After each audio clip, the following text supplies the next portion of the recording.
Hi everybody, and welcome to my channel, Lucy the Antigua Tarot, and I am Lucy Gomez, and I'm doing video 2 on the Plastic Ono Band music of their specific album that has some of my favorite songs like Love is Real, trying to remember some other songs. There's a whole bunch of them there. And I went, in my last video, I talked about the lyrics to his song called God, which is a great song.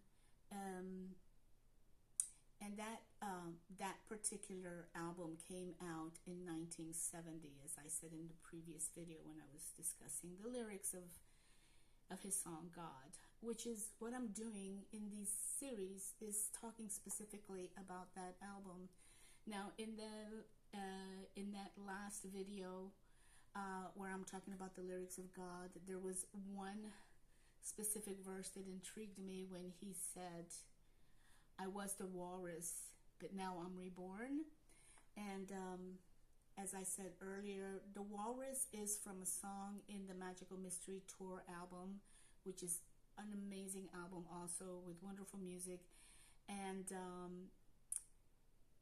in one of the songs in that album, he says that the walrus was Paul, but really there's like a whole history of where he got the idea of putting the walrus in his lyrics. And so I'm not going to go into that right now, but you can research it. It's on YouTube if you want to find out more about it. Interesting music history if you're into the Beatles, which I'm totally am, but I'm just now really getting into the Plastic Ono Band, which is really back in 67, Yoko Ono did an art exhibit in Berlin, and John Lennon kicks off from that inspiration with the creation of this band in which Yoko Ono is very involved in. By this time the Beatles have split up. But much of this music was part of the previous Beatle albums like Magical Mystery Tour and other things, and other albums, other music that they did. They did so much music. It's incredible. So we're going into the late 60s and in 1970, the early 70s, which there was a cultural revolution going on. There was the hippie movement in the 60s, which started, I think it started maybe 66, 67, Haight-Ashbury in San Francisco. The acid trip movement, doing hallucinogenics, women's freedom movement where women were burning their bras, and just like anti-establishment movement. And what happened to all those young people that were doing these movements? Well, first of all, it was an upper middle class white movement, but it just affected everybody. I was in Guatemala, and it was affecting us over there too. This hippie movement, this revolutionary movement, this anti-social movement, free love, free sex, drugs, and rock and roll. That basically was it. And it was just like a big party. Now, for me, not only was I in a very conservative environment, but also I was not really old enough to really participate in this movement. I mean, I did not make it to Woodstock in 1969, obviously. My parents would never have allowed me to go.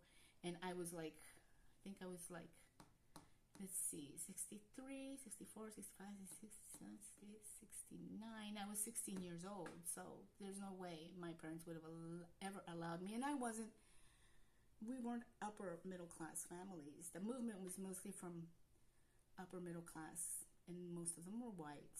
But it was a powerful movement in this country, the U.S., and it was affecting all of us, you know. So, excuse me. What I really want to do today is to talk about his song, Look at Me. Now, in this period, John Lennon, as a songwriter, you know, his lyrics Some of them are really silly. Some of them are just like he's just messing around. But in spite of that, there's much of his music and much of his lyrics that reflect a search for identity, a search of finding a place in his society, in his time. He was a very creative person, in my opinion.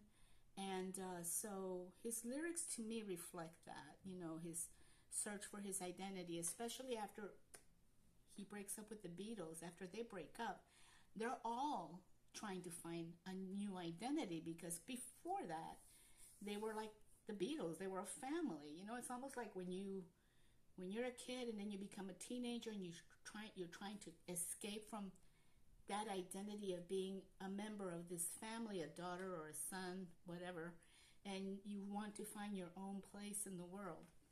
And I believe that with Lennon, after the Beatles break up, and he now is, has a relationship with Yoko, it changes everything for him. He's exploring these whole new aspects of himself. And the lyrics of this that you find in the songs in this album really show what he is looking for, not only at a personal level, but in terms of love relationships, love, and political, social, questioning. So we're going to be looking at the lyrics to a song that he wrote that's called Look at Me.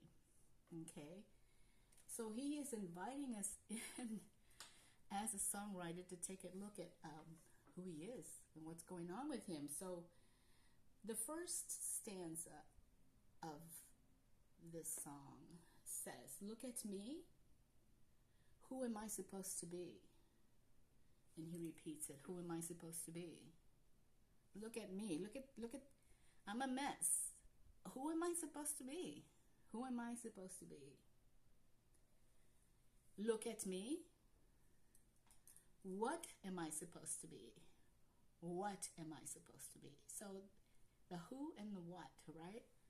And then he says, "Look at me. Oh my love, oh my love." So look at me, oh my love. It's almost like I think he could be directing it to Yoko. It's just like, take a look at me here. We might form a relationship, and look at the mess that I'm in, perhaps.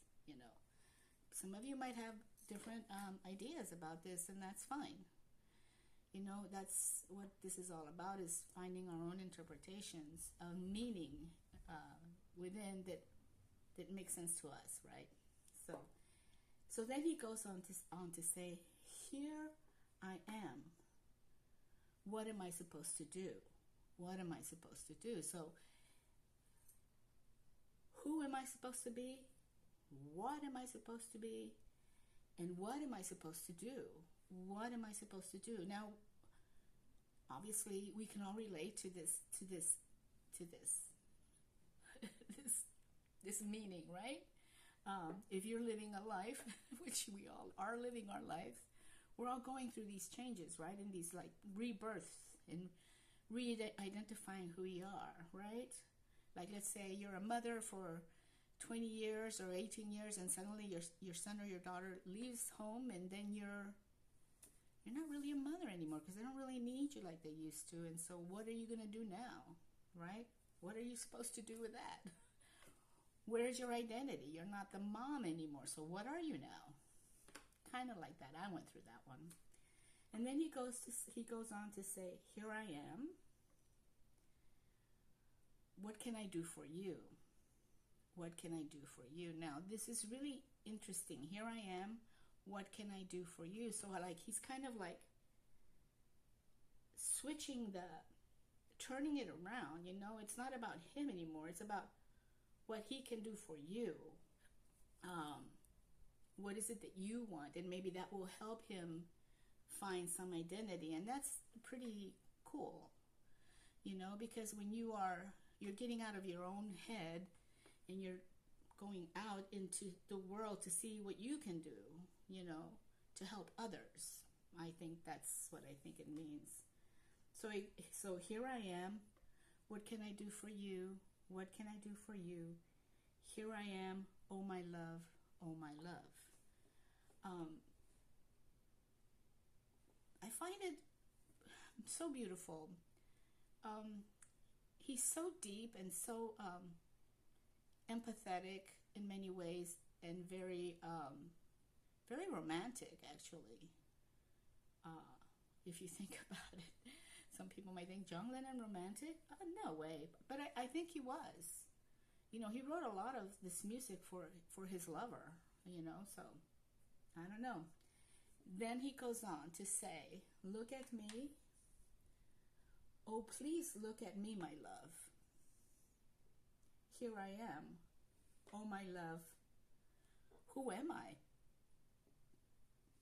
Nobody knows but me. Nobody knows but me. Who am I? Nobody knows. Nobody else can see. Nobody else can see. Just you and me. Who are you? Who are we?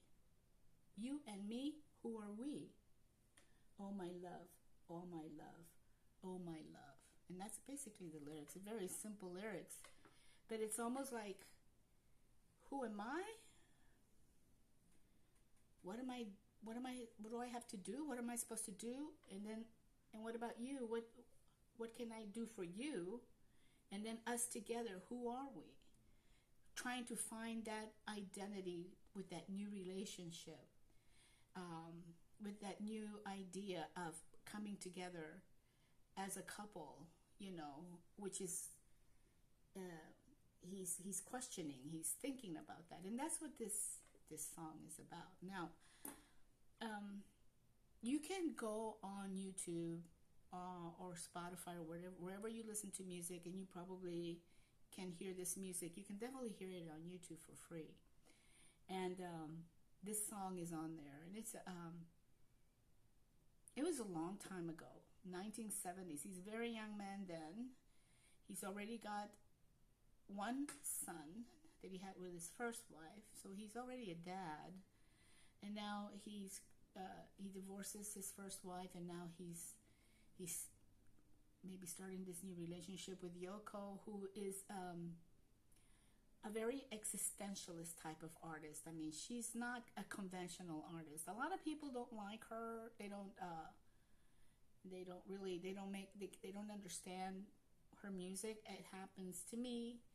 So, but at the same time, I really admire her intention of self-expression and then not worrying about what other people think. Of course, we're all human and we care. We want people to like us. We want people to appreciate our music or whatever. But we still have to go out there and be who we are. You know what I mean? It's like we have to find our place, find our own identity, even as things change. Like, for example, for me, I'm now like 71 years old. And I'm getting closer to death, and it's really becoming difficult for me to come to terms with the fact that there will be one day where I'm definitely going to die, and it'll probably be soon. And I have a lot of friends who have died, and they've died in different forms, friends and family. A friend of mine died in her sleep in a friend's house outside of the country. She was living in Guatemala, and she was visiting a friend in, I think it was in Arkansas, and she was at her house, and her friend woke up the next morning and found her dead in her bed. I think that's a nice way to go. Yet I know people who suffered a lot before they died, or who were completely conscious, like my uncle. He was completely conscious. He was not medicated on anything, and he was very aware in the moment he was dying, and he was scared. He was afraid. And my mother, she was highly sedated, so she just kind of was in this sleep world when she died. So there's a lot of different ways that we find ourselves that we never know how we're going to die, or where, or when. But the thing is, it's it's real and it's gonna happen. And the older you get, the closer it is, and the more you realize it, and then you start questioning, you start doubting. But the thing is, it's okay to be afraid. It's okay to question and doubt, but then it's also okay to see life and embrace the things that we love, finding out things we really like, and being happy with those things, and expressing our happiness with those things, with the people that we love that are around us, you know. So just finding more joy in life, you know. That's pretty much it. I was very sorry to hear when John Lennon got shot. I was traveling through Mexico, as a matter of fact. We had taken the bus from Salinas Cruz, which is an industrial petroleum town on the Pacific coast, southern Pacific coast of Mexico, and we were heading for Veracruz, which is on the Gulf Coast of Mexico. And we arrived in Veracruz at 7 o'clock the next morning, and when we got down from the bus, there was a newspaper stand, and the first thing on that newspaper was the news that John Lennon had been shot and that he had died. And you know, because I was in Mexico, I didn't believe it. I thought that it was just a scam for them to sell more papers. I just wouldn't believe it. And I the rest of the trip, I didn't believe it. And when we finally crossed the border into Texas, and I saw that in Texas, in the U.S., it was also big news, and then I realized that it was true. And it was very sad for me. I really mourned his death. So like in the previous video where I'm talking about like how we, you know, the people that are famous, that have influenced us, they become kind of like these gods, which John Lennon says, hey, I'm not a god. Just leave me alone, you know. I want to be John, just a regular guy. And of course, I understand that. But he's an artist, and he had stuff to say. And we grew up listening to the stuff he had to say. So, you know, our adolescent years in the 60s and 70s, for me anyway, I was listening to the Beatles. I saw the Beatles when they first came out in the Ed Sullivan Show in 1964. I think it was January or February or something like that. And that was the first time I saw them. And we all the kids in my classroom, I think I was in the 4th grade or something like that. We were all just like in love with these guys, you know. We loved them. And then the Stones came out right after that. So we, throughout the 60s and into the 70s, we were listening to everything that they did. So anyway, I'm gonna leave it there for now. I hope you enjoyed it. I hope it kind of like my video kind of like sparks your interest in terms of like food for thought, I guess, you know, to think about some of these messages in life, you know, which is a beautiful thing. You guys take good care. It's a beautiful thing, I should say, in spite of the craziness that we go through in our lives. Everybody goes through crazy stuff. Everybody goes through crazy. But that's how life is. And we have to find stability and balance within the crazy. You know, enjoy. So anyway, you guys, thank you so much for visiting. If you have any comments, ideas, thoughts, something that inspires you from what I've just said today, totally, if you want to share it, absolutely. Hey, see you next time with more John Lennon. Adios, and peace and love.